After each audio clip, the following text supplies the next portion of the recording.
Hello and welcome to Privilege Check, a podcast where two girls from different backgrounds come together to unveil the reality of modern society. I'm Loveleen. And I'm Shivangi.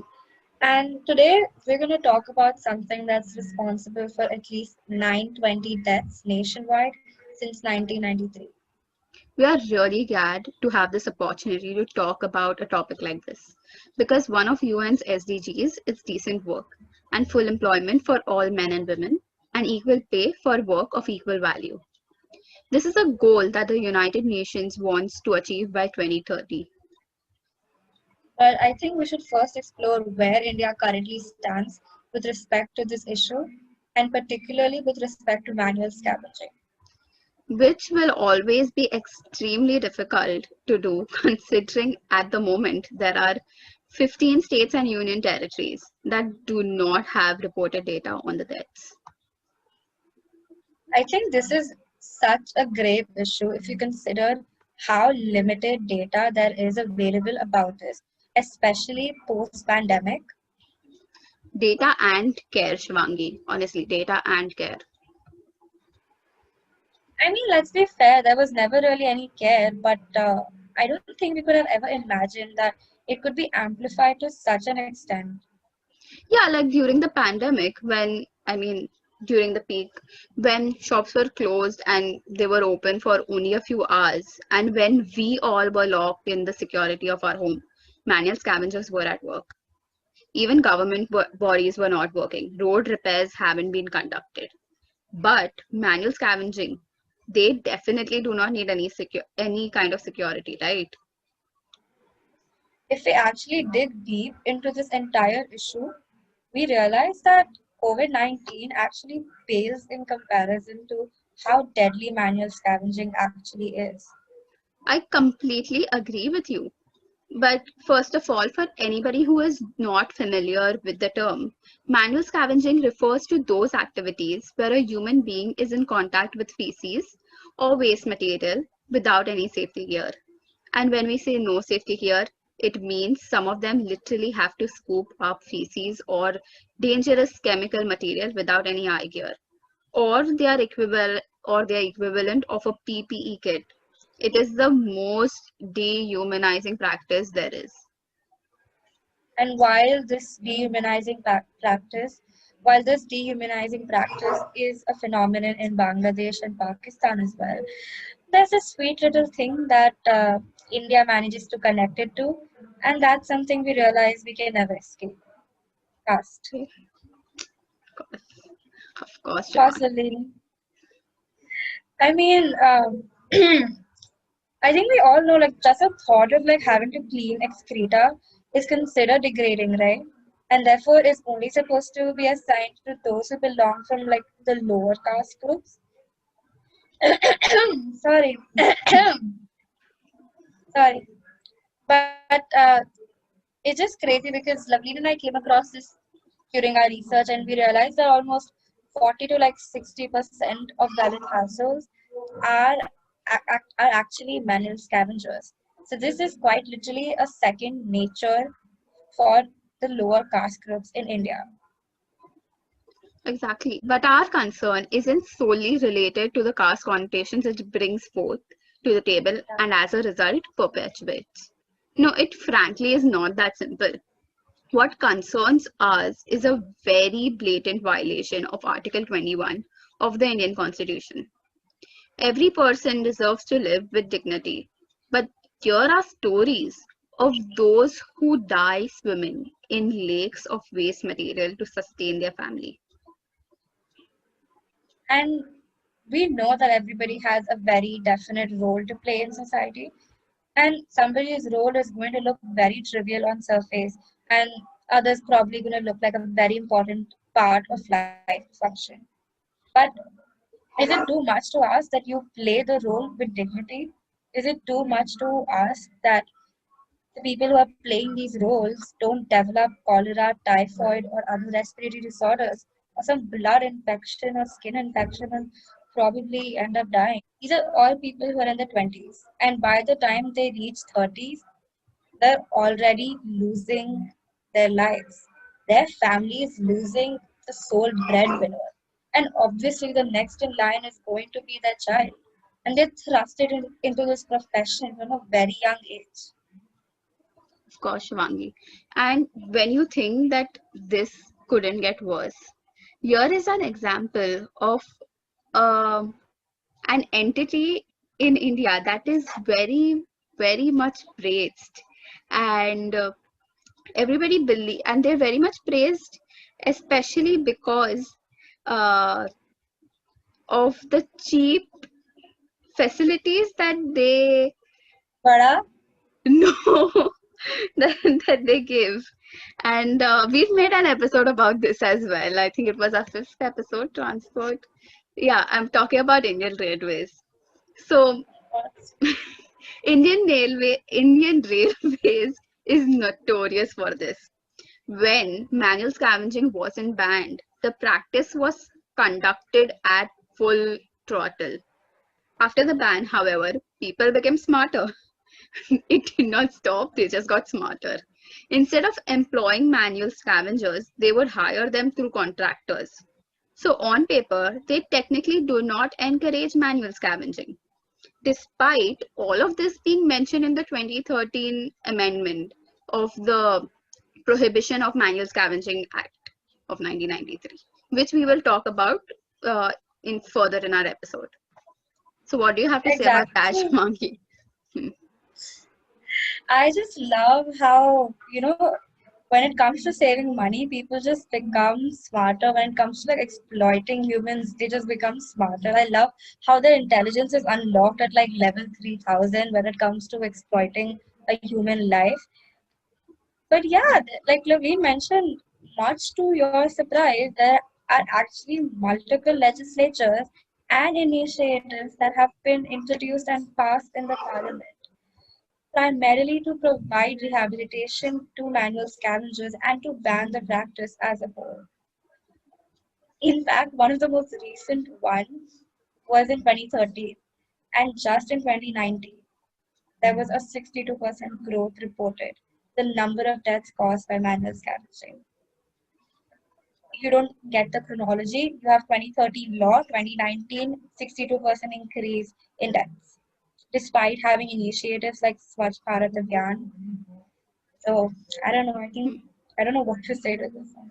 I think Swachh Bharat Abhiyan was also the most popular initiative taken to help. It's the Uh, only initiative that they've been dragging for 2 terms y- now. Definitely, and something that they have been trying to generate votes from, despite because definitely they have few concepts, but let's not get into the political People realm love the right savior now. complex, Lavleen. Everybody loves the savior complex. Of course, let's not make this way too political at this point. So, yeah, to add to what you were saying, it's not just a deadly practice at the end of the day.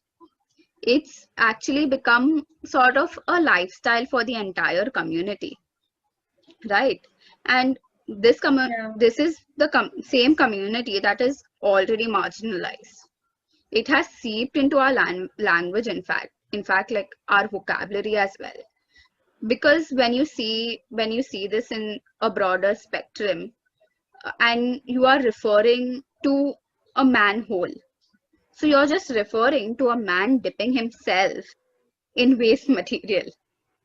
So I don't know if most people do not know about this, but the Indian government actually wanted to change the name, as they always want to. So they wanted to change manholes to machine holes to further eradicate manual scavenging. So that is their solution. That let's just change the name. That is the big brain idea that they have. Wow, Lavleen. I feel like I just gained some brain cell or something.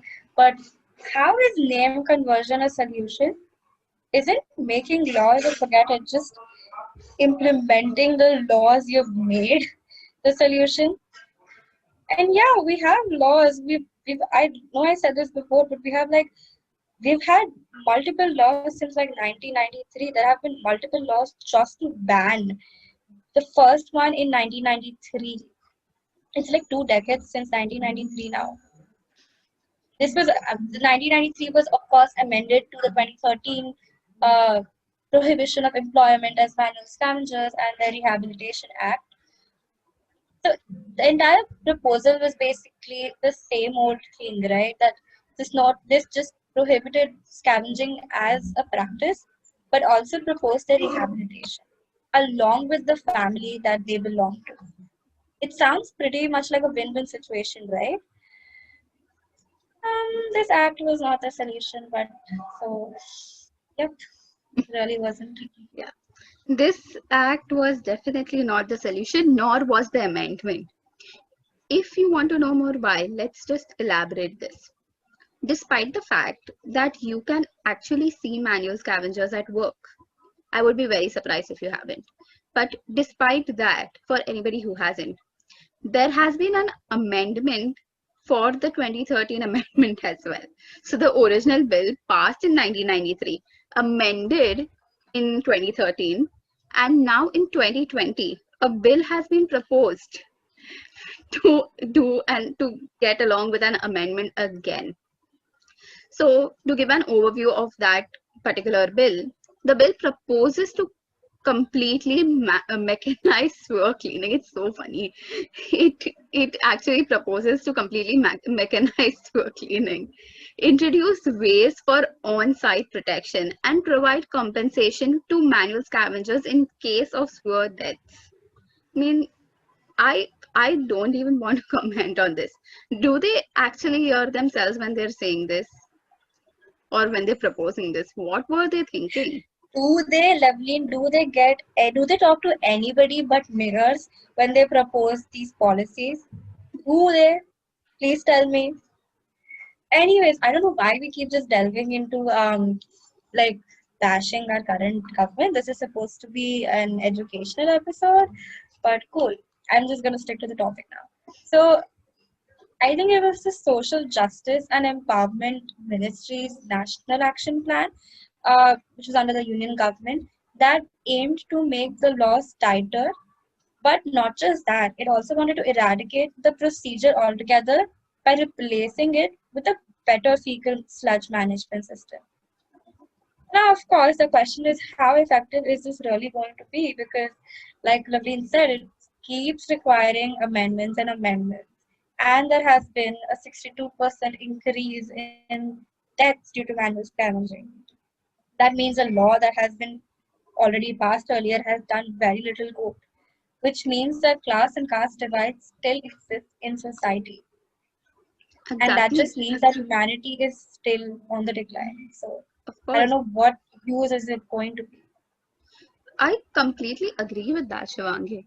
Because imagine, I don't know for how long they're going to try to babysit or try this warning card method with passing laws and making laws and passing bills. Because how do they, I let me try to structure this thought process. Okay, we pass a law, people are not following it, so let's make the laws more strict. Is that how they think? Do they think that's how it's going to Bingo! work? Lovely. You can now just nominate yourself for Lok Sabha elections. You're ready. Yeah. You're ready. I love I how just I love need how to get to the age, to the right age, and I can stand for Lok Sabha elections. doesn't matter. What? It doesn't matter. Two rules matter.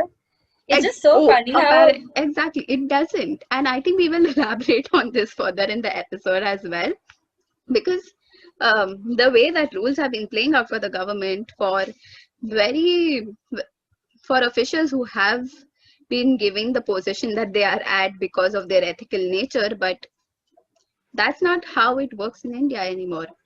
But talking about ethics, this also brings what you are mentioning also brings up this really ethical question of whether laws or creating a law is fundamentally useful when the mindset of people is what has to change, like the need of the hour. And to make a change, I feel that it is the mindset of the people that needs to change, because when we mention that manual scavenging is directly related to the caste system in India, I think that's what really matters. I mean, I know that ethics is a complex topic to dissect, right? And maybe we shouldn't delve into it. Maybe we should just dissect what It's the very amendment complex. Yeah, bill it's is. Yeah, not very unilateral. Like you can't, not unilateral, sorry.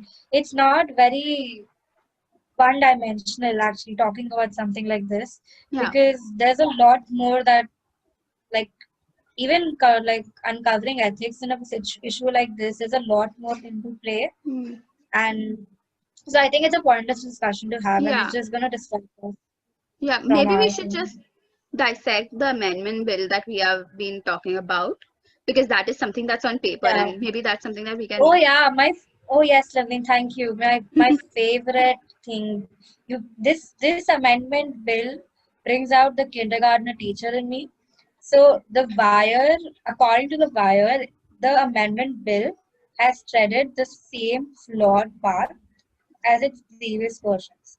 In case you didn't get it, and I have to like dump it down in like basic math, you subtract you subtract the new version from the previous version and you're gonna get nada because that's how many changes there are. I'm not a lawyer, so if anybody like wants to correct me on this, sure. But like, if a bill's the same, why is it being amended? I don't get it.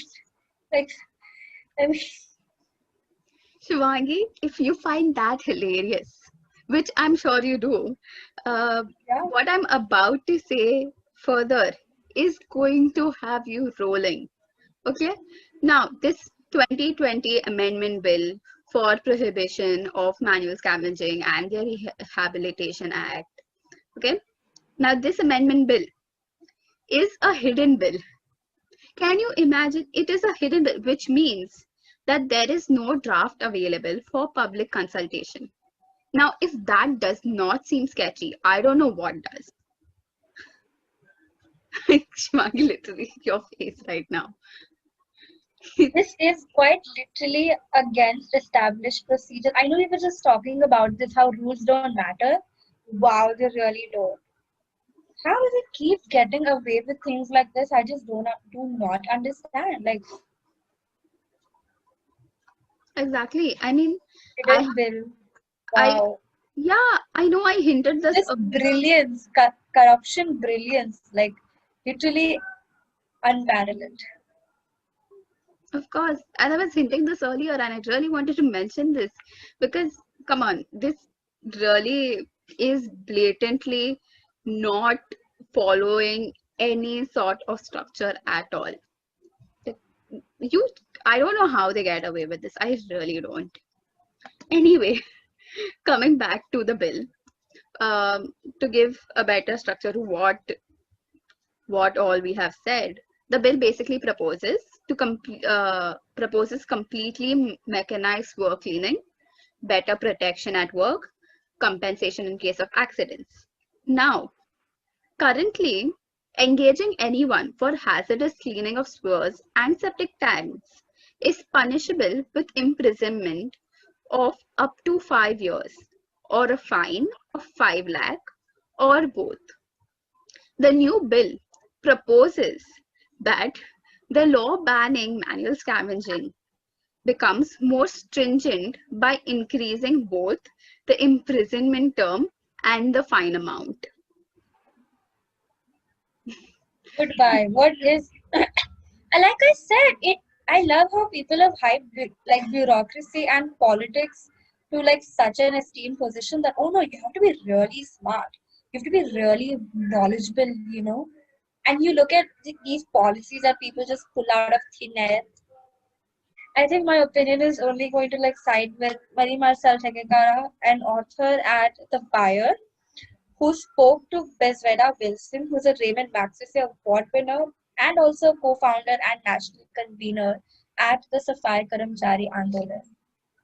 And she said that I think it just sums up brilliantly how futile this amendment is. She said that, quote, a judge will hesitate to convict an offender of this act if the prison sentence is higher. So this is counterproductive, end quote. I mean, I think this quote really sums up why laws are not working in our country. The solution is not, like I said, I don't know how long they think this warning method is going to work. And this is exactly what I was talking about. I don't know how long they're thinking that they can just come up with by saying that let's make the punishment bigger and expecting that it will work. I don't know how long they're going to keep on making amendments saying that we're going to make things stricter so people follow laws when judges themselves don't want to follow them and I would say the correct word they used was hesitate when they're hesitating to convict an offender. This really does not make sense to me. The bottom line is that rules have been broken, and laws or no laws, the acts are no good if they're not implemented well. Amendments suggest that the implementation will become more strict, but that is not something that needs to be done if it was done in the past. And when the same promises are made again and again, and when they're broken, then I don't know if I can wholly believe this change. I agree. I don't see the point in introducing amendments again and again. I just don't get it. Like, because, like, look at this, okay? Manual scavenging is not an issue that changes over time, right? Like that, whose like severity changed over time or whose severity worsened or something. It has always been this bad. I mean, since 1993, you have this act that is supposed to ban manual scavenging, right? I just do not understand why we why we need to keep on having amendments. The laws exist to be implemented correctly, and I don't think this warning business that these people have, including in their amendments, is going to work because we're all grown, educated adults. Like, honestly, this should not be necessary in the first place, but like we've mentioned, it's also very hard to kind of put all the blame on law enforcement when the people themselves need to change, and change is not that easy. But I just don't see the point in amendments in issues like this. Hmm. And I do understand that the original law did not uh, have certain phrases about protective gear, and that's why amendments had to be made. But the 2013 amendment and the proposed amendment for 2020, they're literally mirror images of each other. Why is it a proposition there? Completely agree with you, Shvangi. And although, as I said, 2020, the Amendment Act, the bill proposed is not available. We don't have drafts for looking into it. But then what we understand from reports is that it's exactly the same. And while understand the essence of what you're saying, and I completely agree with it. When we talk about how the severity not increasing, I think it's really funny how 62% deaths have actually increased. And it doesn't make sense, honestly. And I don't think the bills are doing anything essentially other than giving warnings per se. So I don't know. I completely agree. The essence of what you're saying is I just not undisputed. just Yeah, and not just warnings. I think the bills are just a reminder that hey, this exists. Like it's just a reminder. I don't even see it as a warning. Like, oh, you were living in your privileged, ignorant bubble. Here's a reminder that people suffer. Yeah, That's all that is to me.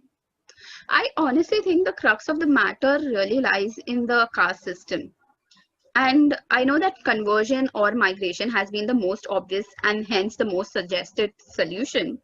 However, in a country like ours, where our identity lies in our names, and our names specifically bring forth stereotypes and assumptions, I think it is impossible to escape caste. I don't think that there is any way that you can very effectively escape the caste system in altogether. Yeah. Yeah, that's a very stupid pipe dream to have.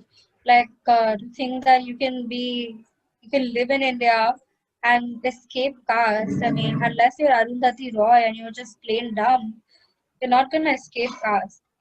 I mean, of course, ideally, I mean, if we had like a large number of philanthropists who want to create a better society, and unless we have that, we're stuck in this caste system where some of us can exploit the hell out of the name that we've been born to, and then there are some of us, like the Dalits, who are stuck in hellholes.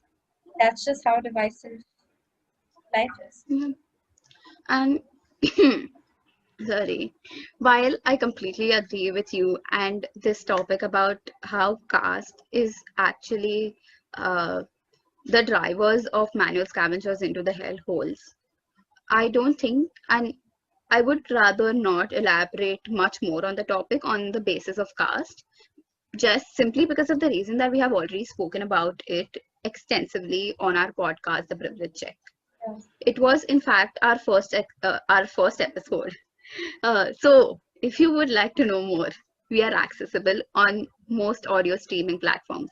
So you can easily find us on Spotify, Google Podcast, Apple Podcasts, and occasionally on YouTube as well. Yep. You can also hit us up on Instagram, LinkedIn, Twitter, Facebook. We're literally almost everywhere. We might reply like 24 hours later, but you can always you can Yeah. always extend the But orange we do patch. check to not be taken aback by it, but we do check and we really, like we keep saying on our podcast, it's a two-way conversation. We learn from you and you learn from us. And our Yep. podcast really essentially makes information bite-sized with well done research and just to an enlightened life. Bye. Bye.